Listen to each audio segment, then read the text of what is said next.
Hi, everyone. Thank you for joining us. My name is Emily Deem, and I'm the Community Engagement Director here at WTTW and WFMT. Welcome to Chicago Tonight Latino Voices, a WTTW news community conversation. WTTW's purpose is to enrich lives, engage communities, and inspire exploration. The purpose of WTTW News Community Conversations is to surface and spotlight people, ideas, and stories behind the headlines by creating a forum for residents, community-based organizations, and leaders to have authentic conversations. WTTW News Director Hugo Balta will moderate this evening's discussions, focusing on the impact of the 2020 general election, including the presidential election, state and local races, and referendums on the Latino community by CIBC. Additional support is provided by the Abe and Ida Cooper Foundation and Judy and John McCarter. Generous donors and our members, many of whom are with us tonight, support our community conversations as well. Welcome and thank you. At this moment, I'd like to show you the trailer to WTTW Chicago Tonight Latino Voices.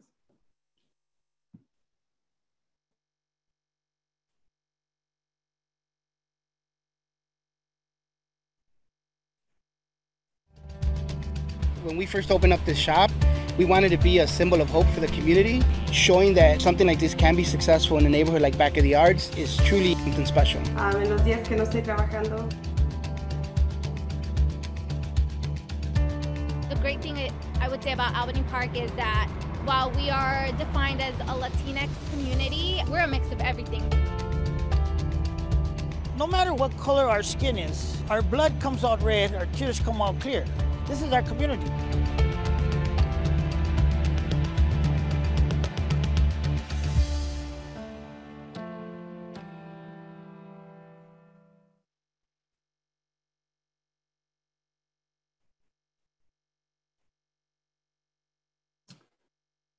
Buenas noches y bienvenidos to Chicago Tonight Latino Voices, a WTTW News community conversation.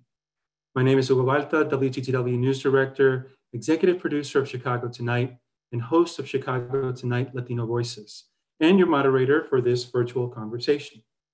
In September, WTTW News launched Chicago Tonight Latino Voices and Chicago Tonight Black Voices on Saturday and Sunday nights at 6 o'clock.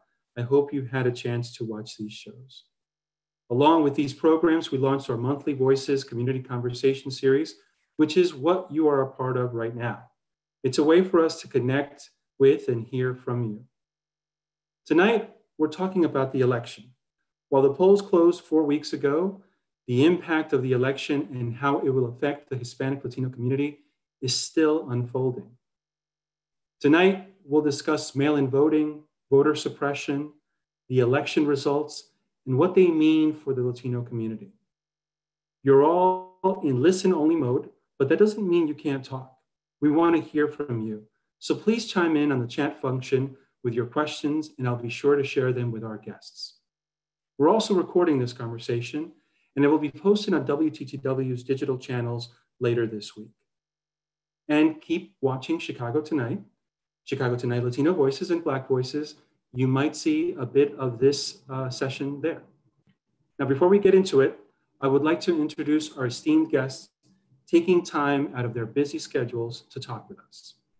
Cristina Pasiones Sayas, co-chair of the Puerto Rican Agenda, Carlos Ballesteros, reporter at Injustice Watch, Alex Arriaga, civic reporting resident at City Bureau, and Roberto Valdez Jr., senior external affairs at the Latino Policy Forum. Thank you all for joining us. So let's begin. Let's start with mail-in voting. More than 400,000 people in Chicago voted by mail in November's election, and millions more across the rest of the country. According to NBC News, in key battleground states, voters of color had their ballots rejected at higher rates. Roberto, let's start with you. How does information like this impact a voter's trust in the political process? Well, first off, Hugo, thank you so much for having me tonight. I think voting by mail really, especially in this election, was a game changer. I think folks saw that folks who were not familiar with this method of voting were introduced to it. But we know that historically, older white voters are significantly more likely to vote by mail and have their ballots counted.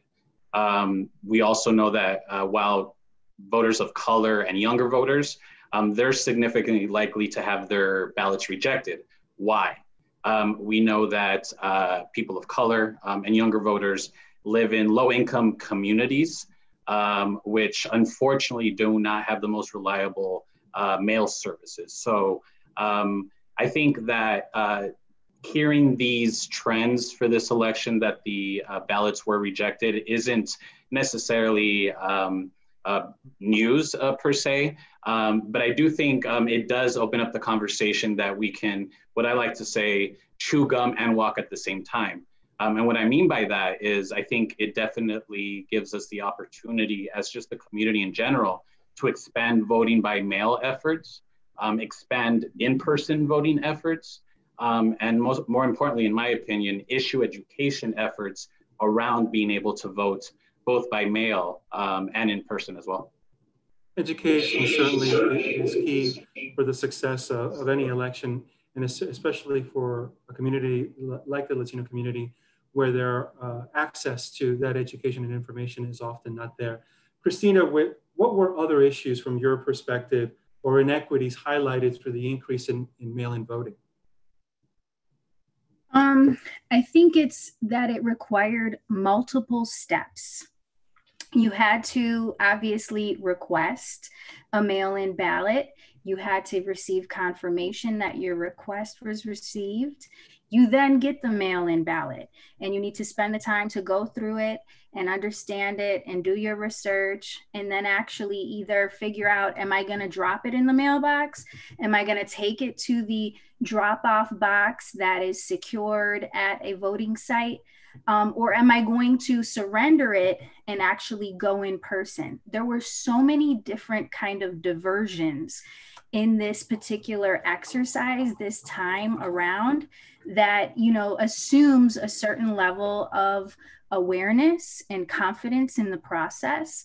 And if you are, you know, a first-time voter, if English is not your first language, all of those things play into what do you do? Because there was a lot of confusion and a lot of conflicting messages. And literally, you know, with our community in many ways, because we are highly relational and highly dependent on doing things in a collective capacity, it really was incumbent upon us doing these types of activities in a group kind of sense, or accompanying people through the process. And frankly, you know, the campaigns and the various kind of infrastructure was not ready to support that type of engagement. And so I think that could have created some additional confusion and barriers for individuals. Another reason we saw an increase in mail-in voting, of course, was the coronavirus. And since the election, we're seeing a surge here in Illinois and around the country. Knowing that Latinos have been disproportionately affected by COVID, Alex, was the virus an added layer to the election for Latino voters, a motivating factor for them to go to the polls? I think back to the primary election in March when the coronavirus, you know, there was a great deal of fear and confusion, uncertainty about what was going on, and people were requesting that maybe the election be delayed around that time. And since then, I think in the months leading up to the November election, there was a huge effort to try to inform people about safe ways to vote, ramp up mail-in voting resources, get people the right information in the right language. And this is from election authorities and also from grassroots groups on the ground who are, you know, meeting people in the food drive lines, meeting people where they are to try to get this information out, doing phone banking. So I think it was different by the time November came around. I also did some reporting on the recruitment of election judges. So we know that on the day of the primary election in March, there was kind of a scramble to get poll workers. A lot of poll workers are historically seniors who are more at risk for serious health effects from coronavirus. So on the day of, people were trying to recruit poll workers. By the time November came around, there was such a huge push to recruit younger Chicagoans as poll workers that they had backups. And I think 25 to 34 is the age range that most of the election judges came from. So people really turned out to make the election a little bit safer, at least in Chicago. Now, this election cycle, like others in the past, we saw disinformation efforts targeted toward Black and brown voters, often trying to fuel cynicism and distrust in the political process. Carlos, in what ways did we see voter suppression in this election cycle? That's a good question, Hugo, and thanks again for having us tonight.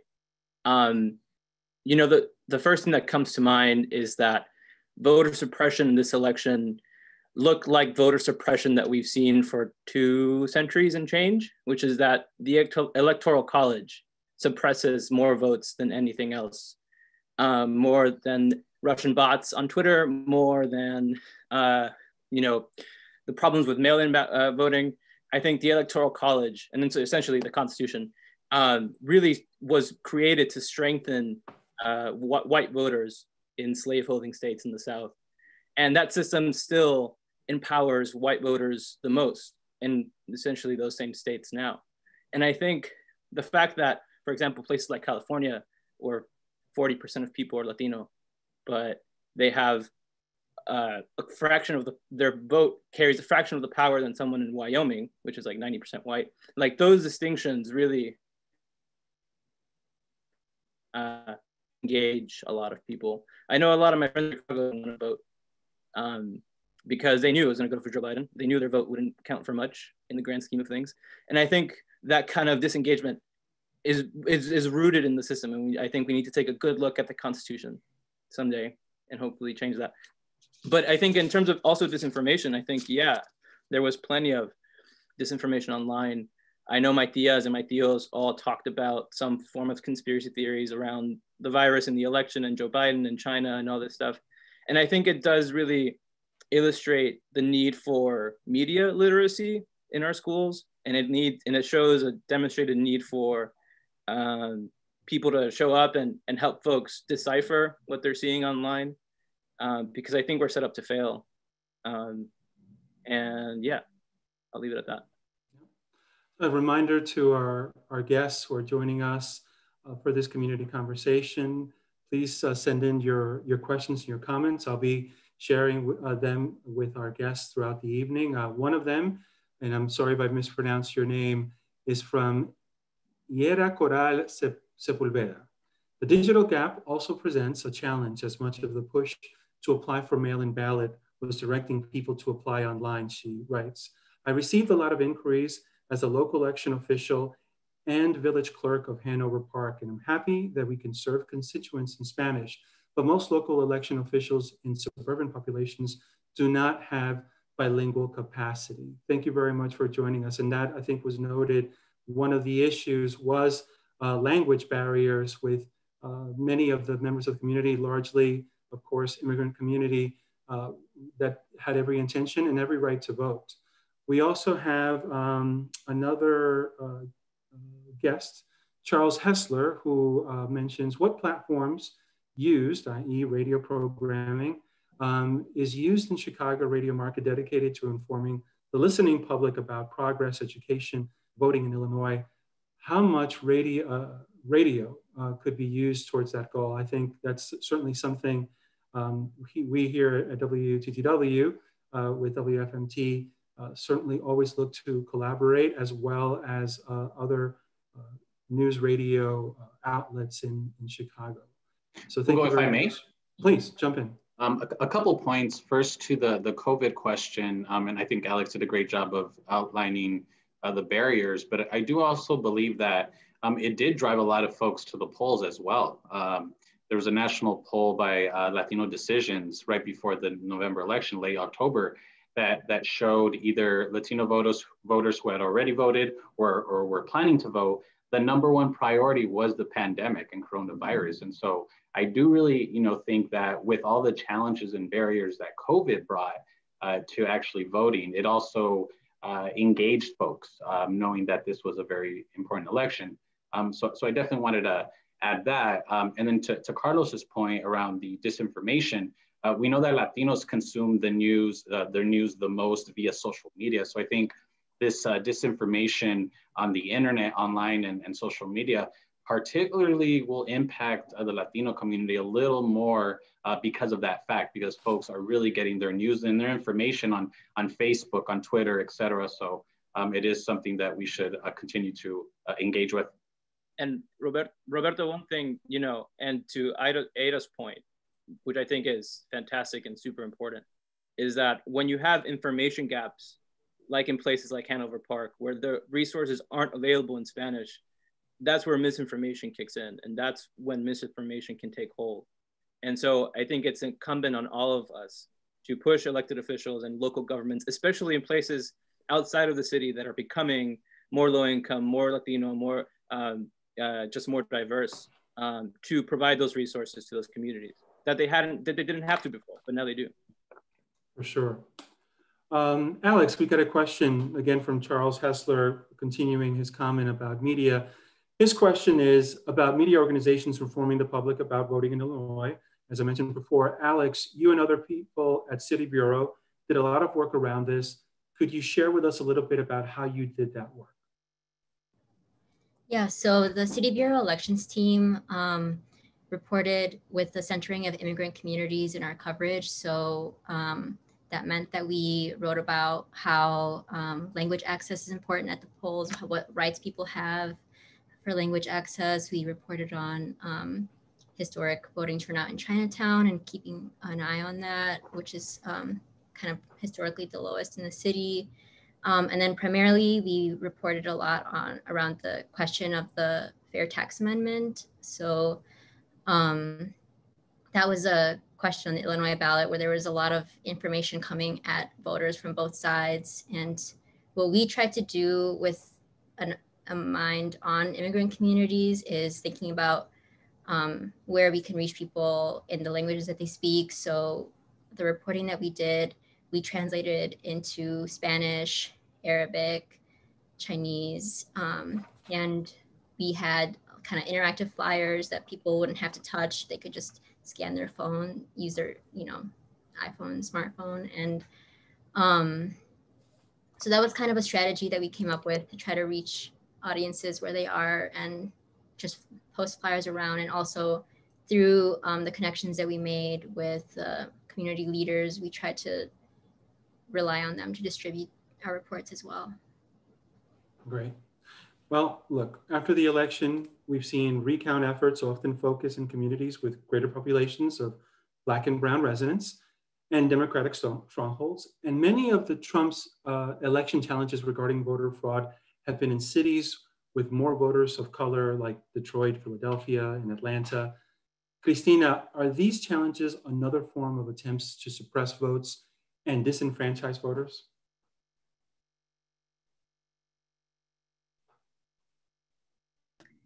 Sorry about that.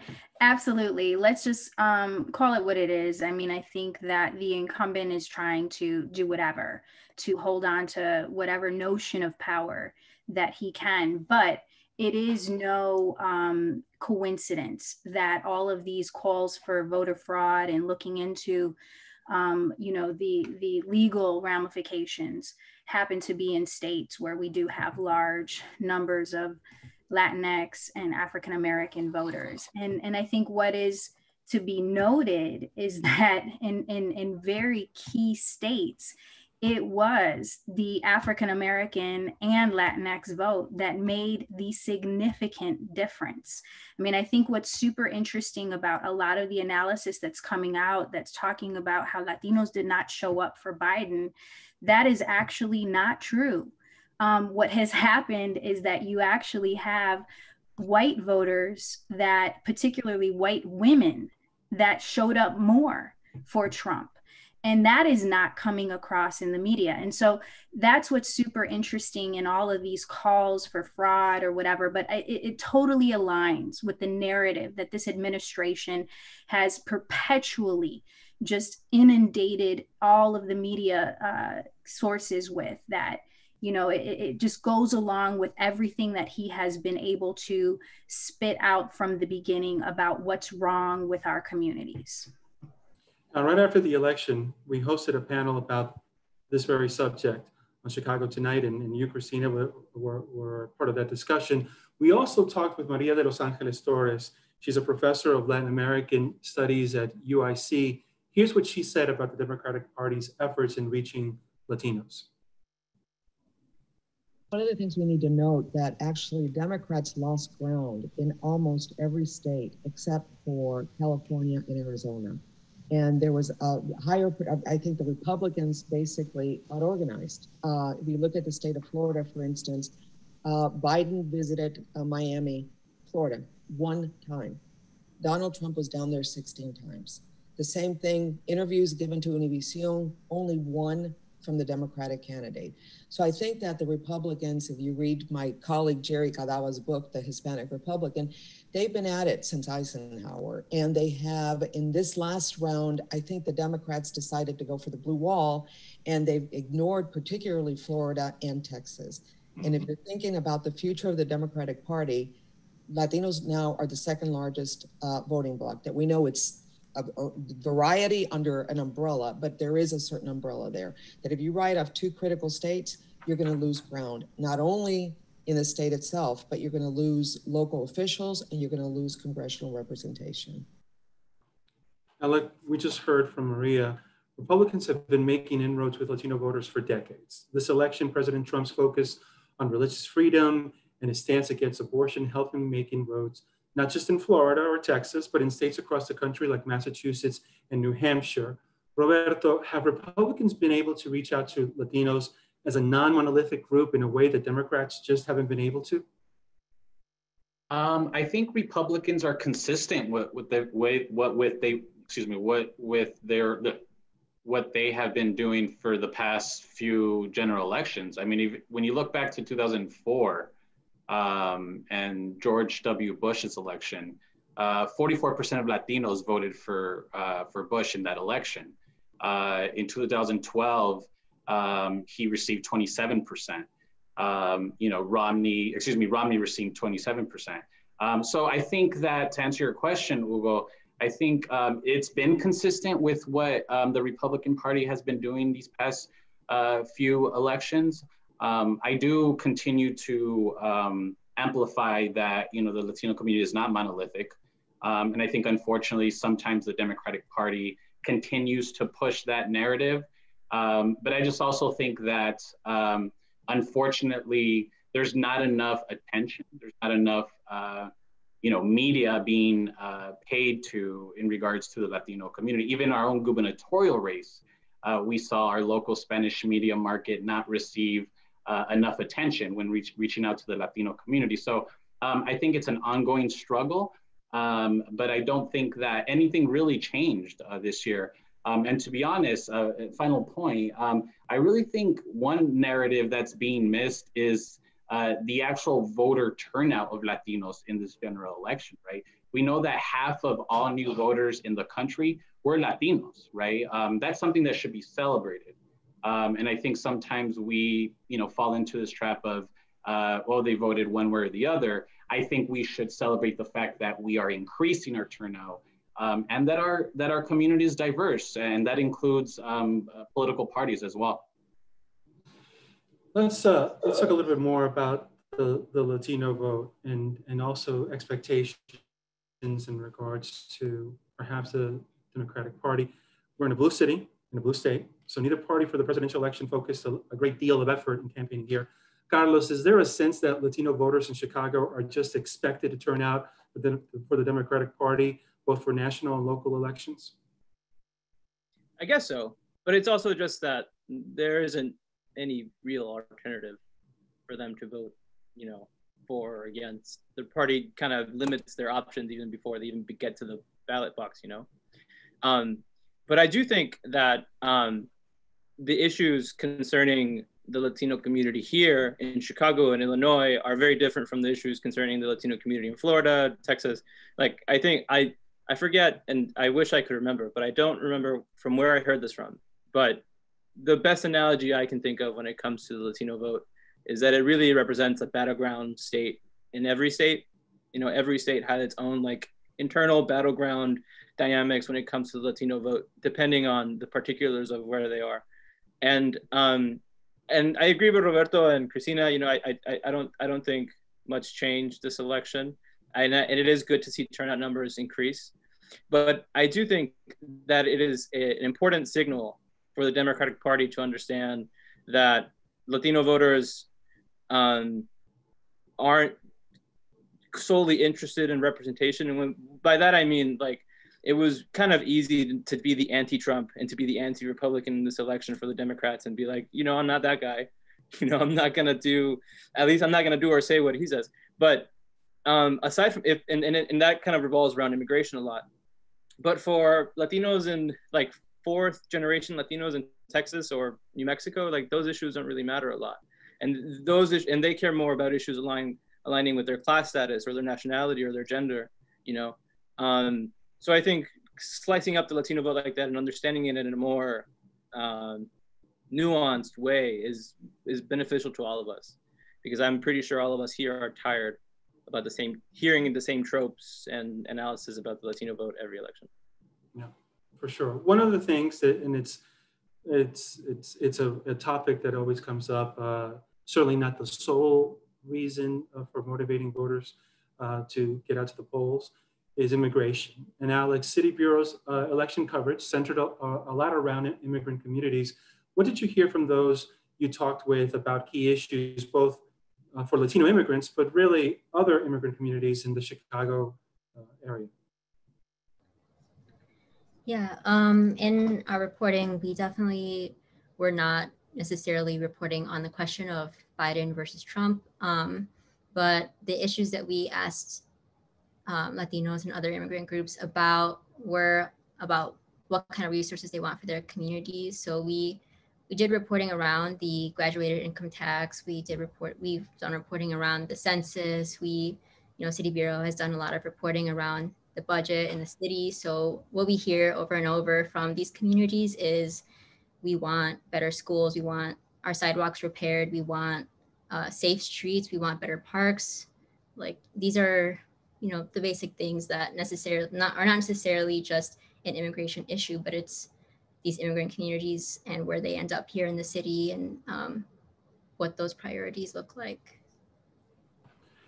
Christina, in the next election, if you had a wish list, what needs to change both for Democrats and Republicans as they seek to reach out to the Hispanic Latino community in Chicago and the state of Illinois and the country?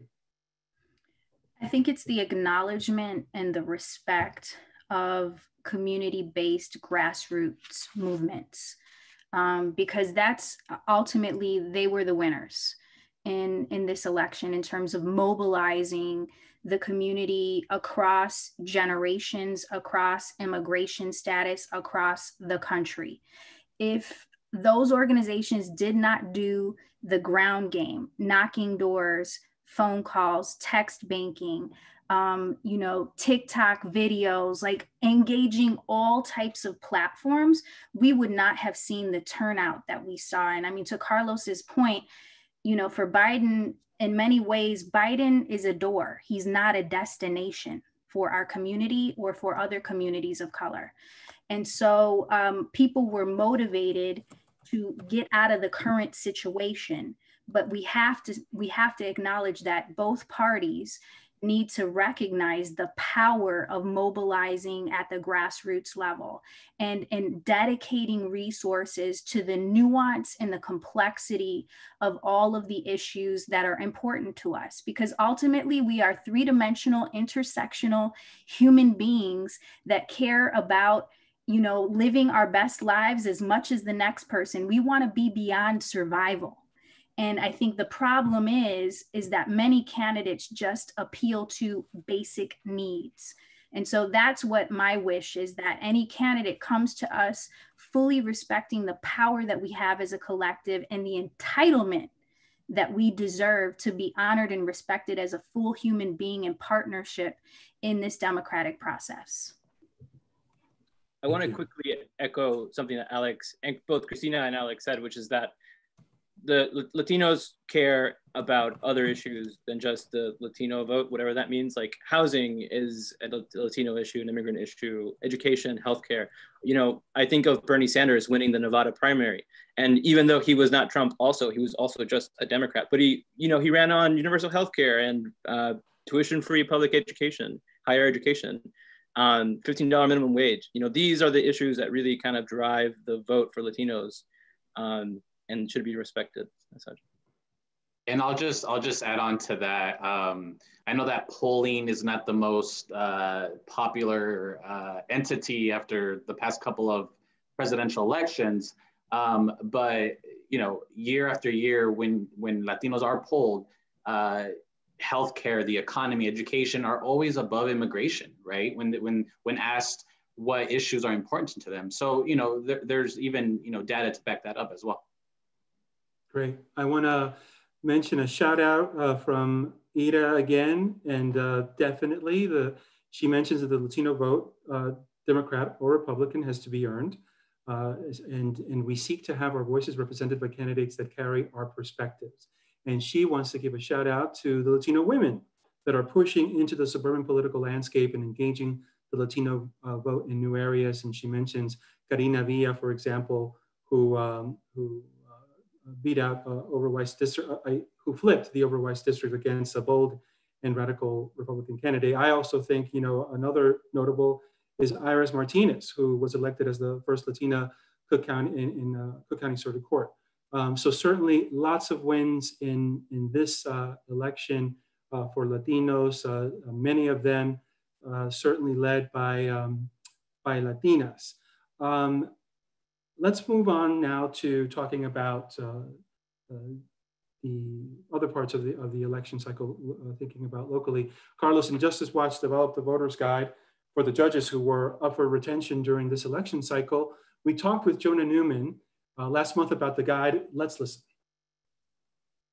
Judges really impact people's lives in all kinds of ways, from deciding when to take a child out of his or her parents' custody, whether or not someone will go to prison and for how long, even whether your traffic ticket is going to stick or not, right? So we come into contact with judges in all kinds of ways, and they really do have an incredible amount of power over people's lives, and so I think it's worth making an informed choice about which judges should stay on the bench and which shouldn't.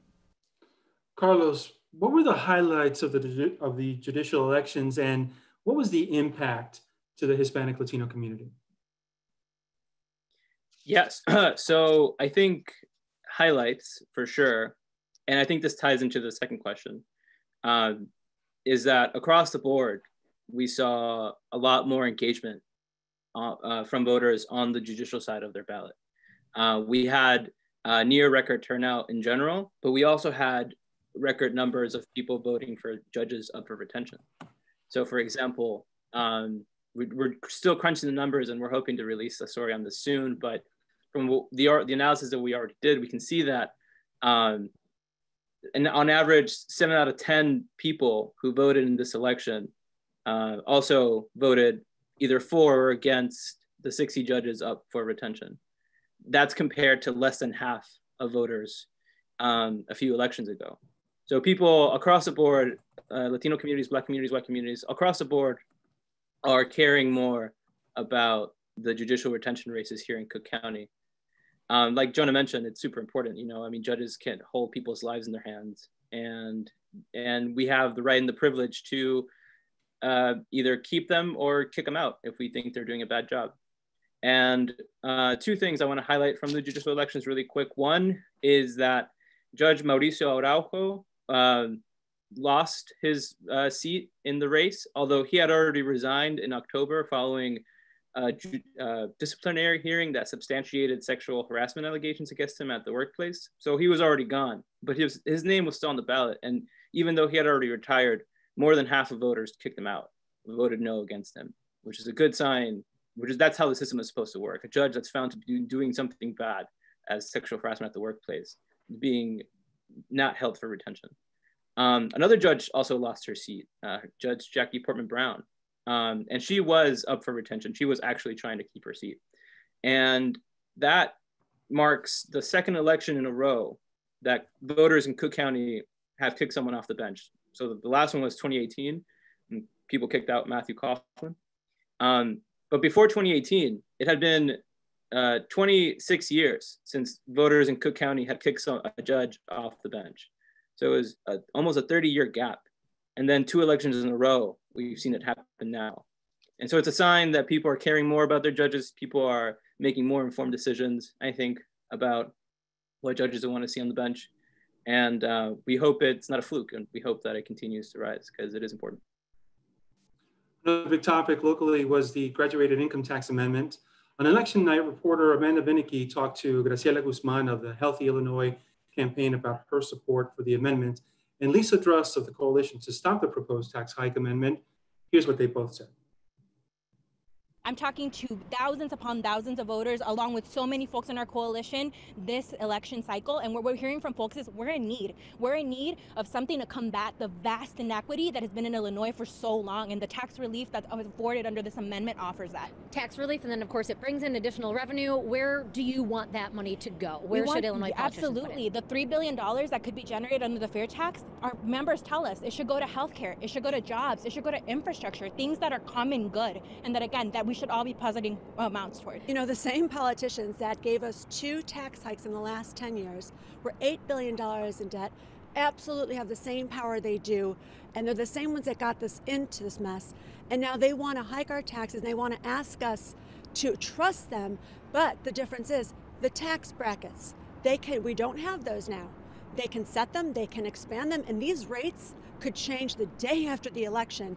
And when everyone leaves Illinois, more and more people will, because this is the wrong time to raise taxes, it'll go deeper and deeper and deeper. Middle class will keep getting affected.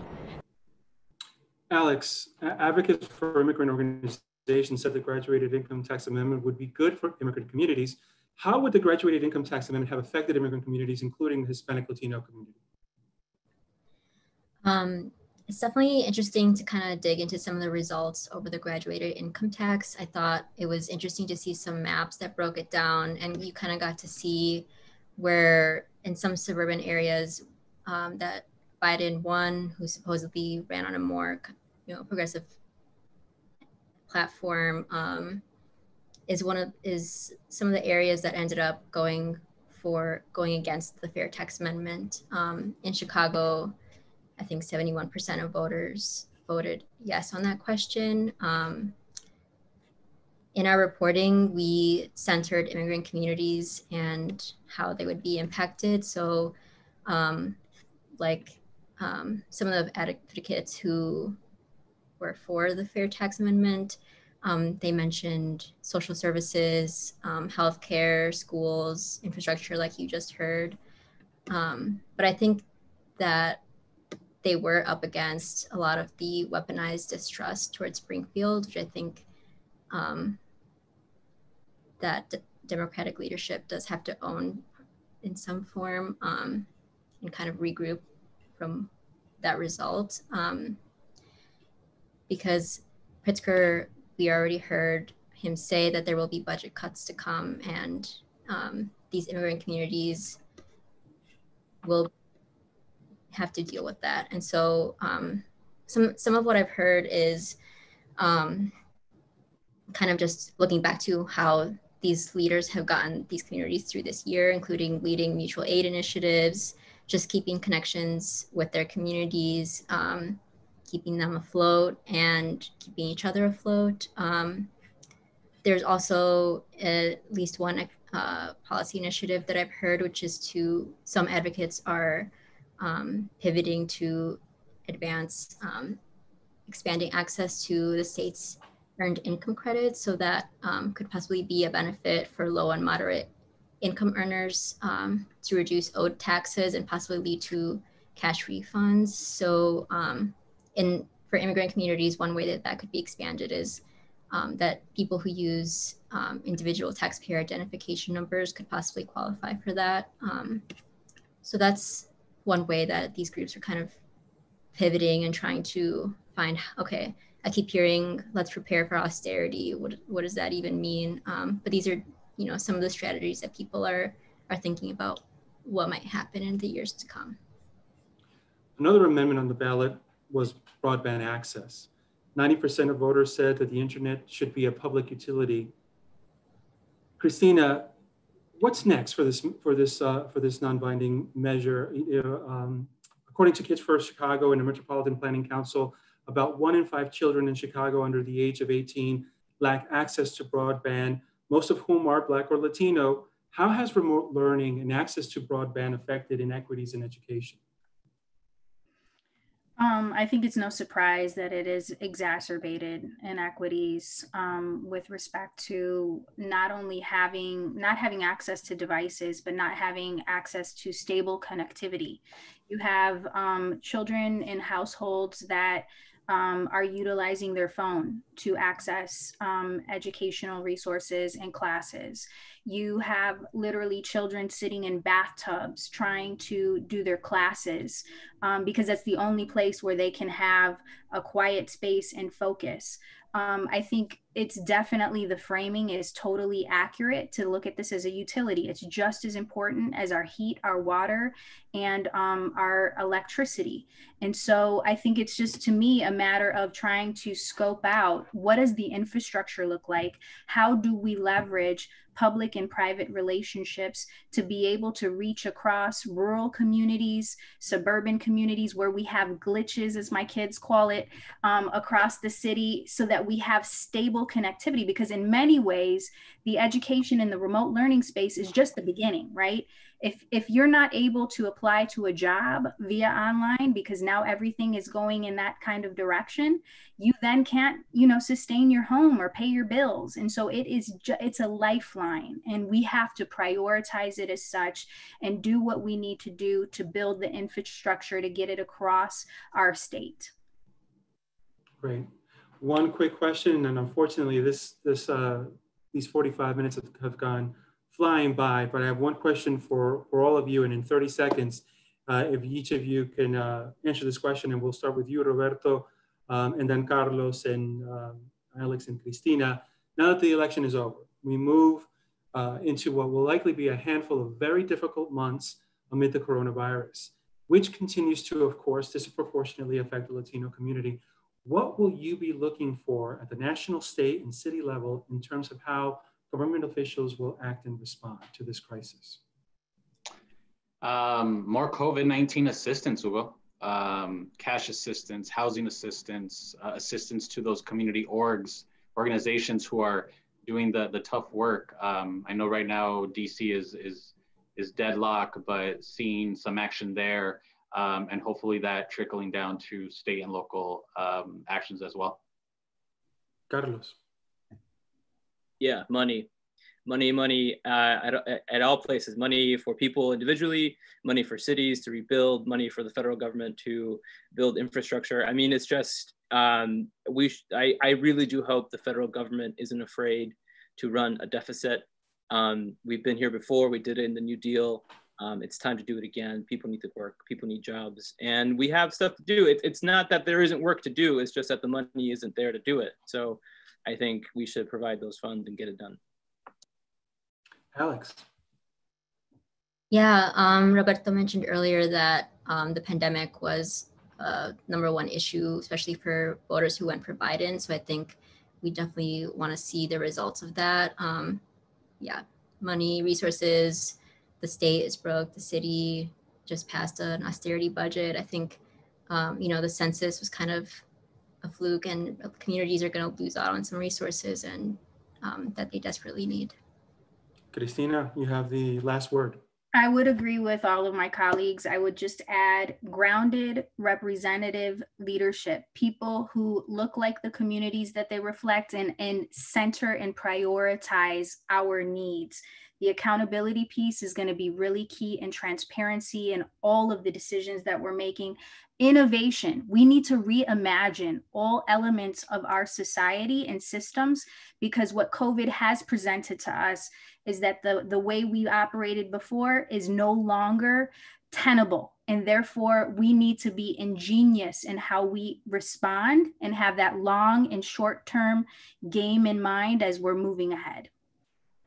Cristina, Alex, Carlos, Roberto, thank you so much for your time this evening. I really enjoyed listening to your insights. And thank you to all of the public who joined us this evening as well. We've shared a short Google form, in a little housekeeping, a short Google form in the chat. If you click it, you can submit ideas, stories, topics, and issues to us that you think we need to cover. Please take a moment to fill that out and share your thoughts. Before I pass it along to my colleague, Emily, I wanted to mention that tomorrow we are debuting a special on the work the WTTW Newsroom did this past year, from covering COVID across Chicago to coverage of the racial injustice movement in the wake of the death of George Floyd, and of course the 2020 election. Here's a short trailer of the documentary, Making Sense of 2020. It's going to take years to really understand 2020. The world's changed.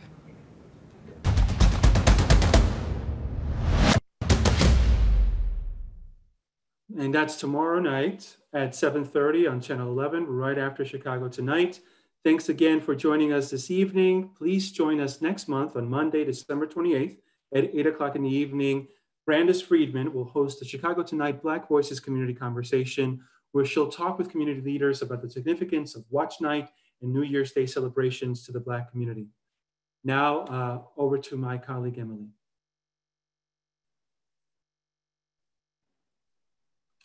Thank you. I also like to thank our panelists for participating tonight as well. I hope you all have enjoyed tonight's conversation. Please do tune in to watch WTTW Tonight Latino Voices and WTTW Tonight Black Voices every Saturday and Sunday at 6 p.m. on WTTW. You can also stream live and on demand on WTTW.com/news, Facebook, and YouTube. Once again, thanks you for joining us and have a great night.